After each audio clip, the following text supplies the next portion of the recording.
Assalamualaikum warahmatullahi wabarakatuh. Perkenalkan, kami dari kelompok 3 TPB 3 mata kuliah Pengenalan Komputer dan Software Institut Teknologi Sumatera akan menjelaskan tentang cara menentukan planet yang layak huni dengan menggunakan program C++. Tema yang kami angkut berhubungan dengan program studi kami, yaitu Sains Atmosfer dan Keplanetan. Kelompok kami beranggotakan 3 orang, yaitu saya sendiri, Najwa Khailatama, dan 2 orang teman saya. Assalamualaikum warahmatullahi wabarakatuh. Perkenalkan, nama saya Imin Rohimin dengan NIM 121290041 berasal dari Prodi Sains Atmosfer dan Keplanetan.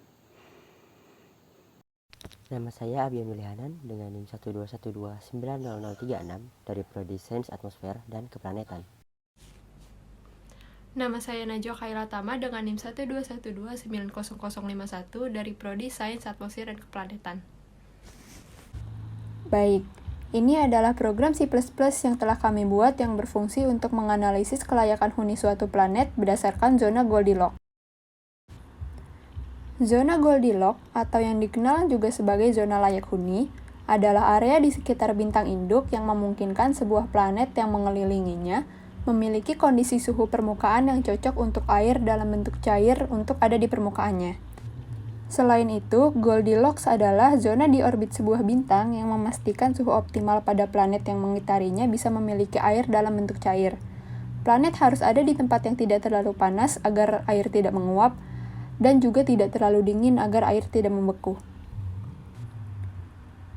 Kembali lagi ke program C++ kami. Pada baris pertama, terdapat tanda pagar yang disebut sebagai Preprocessor Directive dan include IOStream, yang berarti program akan menggunakan fitur dari pustaka yang bernama IOStream yang berisi fungsi-fungsi untuk melakukan input dan output. Kemudian, pada baris kedua ini terdapat math.h yang adalah header yang berisi fungsi-fungsi, makro, dan tipe yang digunakan untuk operasi matematika. Dan untuk baris ketiga, ada using namespace std, berfungsi untuk menyajikan perintah atau deklarasi kepada aplikasi compiler yang menyatakan bahwa kita akan menggunakan seluruh berkas, kelas, atau fungsi yang menjadi bagian dari namespace std yang bersangkutan. Pada baris kelima, ada fungsi main yang merupakan fungsi utama yang akan dibaca pertama kali oleh kompilator secara otomatis. Lalu ada in sebelum main. Maksud dari in di depan main adalah tipe data yang akan dikembalikan, yaitu integer atau bilangan bulat. Lanjut ke baris ketujuh. Ada string. String berfungsi untuk menampung kumpulan karakter, yang di dalam ini karakternya adalah nama dan unsur. Kemudian di baris ke-8 ada float. Float berfungsi untuk tipe data yang menggunakan desimal atau eksponensial, di mana tipe data tersebut dalam program ini adalah jarak, suhu, I, dan J. Dimulai baris ke-9, masukkan perintah code yang berfungsi untuk menampilkan teks ke layar pada saat output. Code merupakan singkatan dari console out. Penulisan perintah code harus diikuti karakter kurung sudut. Setelah itu, tulis teks yang ingin ditampilkan. Setelah memasukkan karakter yang akan ditampilkan, selanjutnya ditambahkan endl. Endl berfungsi untuk karakter new line atau mengatur pindah baris. Di baris ke-19 terdapat perintah code untuk ditampilkan di layar saat output. Dan di baris 20 terdapat perintah cheat kurung sudut nama. Perintah cheat berfungsi untuk proses memasukkan data dari pengguna.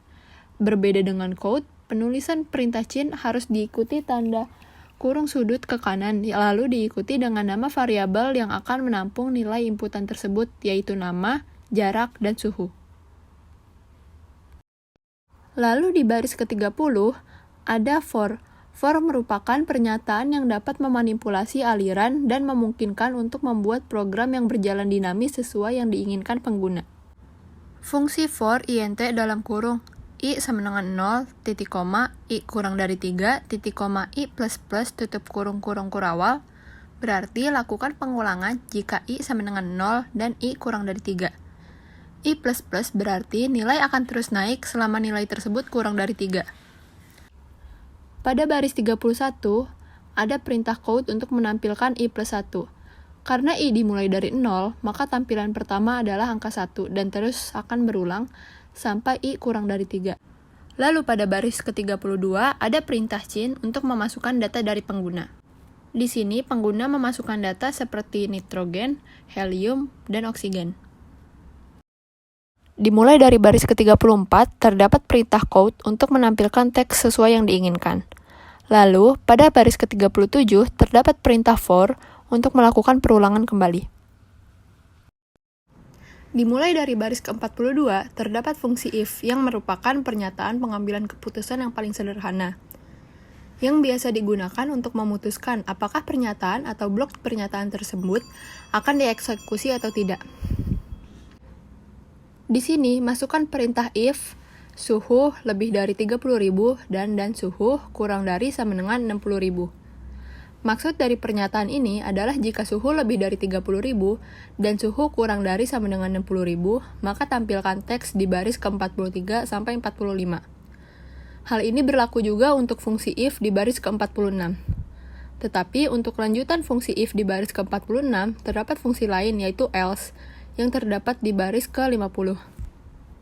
Sintaks pernyataan if else berarti jika suatu fungsi bernilai true, maka blok if yang akan dieksekusi. Jika tidak, blok else yang akan dieksekusi. Baris ke-46 memiliki perintah jika jarak lebih dari 6 dan kurang dari sama dengan 12, maka tampilkan perintah baris ke-47 sampai 49 ke layar. Jika jarak tidak memenuhi, maka yang akan ditampilkan adalah baris ke-51 sampai 53. Baris selanjutnya masih menggunakan sintaks yang sama seperti pada baris sebelumnya, dan hanya berbeda di klasifikasi. Selanjutnya, dimulai dari baris ke-69 merupakan sintaks else dari fungsi if di baris ke-42. Yang menjadi perbedaan adalah suhu minimal dan maksimal bintang induk. Karena suhu bintang induk sangat berpengaruh bagi planet layak huni, yaitu tidak terlalu panas dan tidak terlalu dingin. Di baris 108-110 diisi dengan penutup pada program, seperti perintah return 0, pada baris 109. Return 0 menyatakan hasil keluaran dari fungsi main dalam kurung adalah 0. Sekarang, mari kita coba jalankan programnya. Misalnya, kita memiliki planet yang bernama Alpha, dan memiliki perkiraan jarak eksoplanet terhadap bintang induknya sebesar 1,6 AU. Kemudian, suhu permukaan bintang induk sebesar 6000 Kelvin. Kita taruh unsur paling dominan di planet ini, ke-1 helium, ke-2 oksigen, dan ke-3 nitrogen. Lalu kita enter. Berikut adalah hasil yang didapat.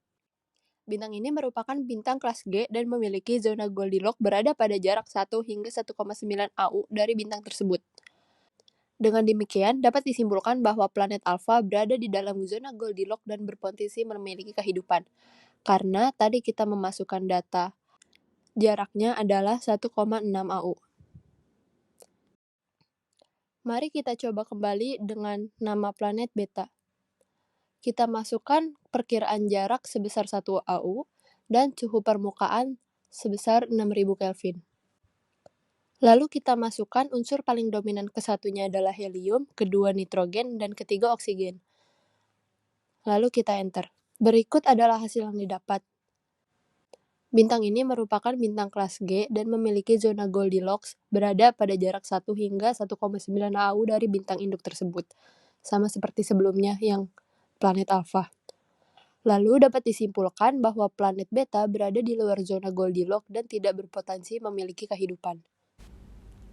Terima kasih, sekian yang dapat kami sampaikan. Kurang lebihnya mohon maaf. Wassalamualaikum warahmatullahi wabarakatuh.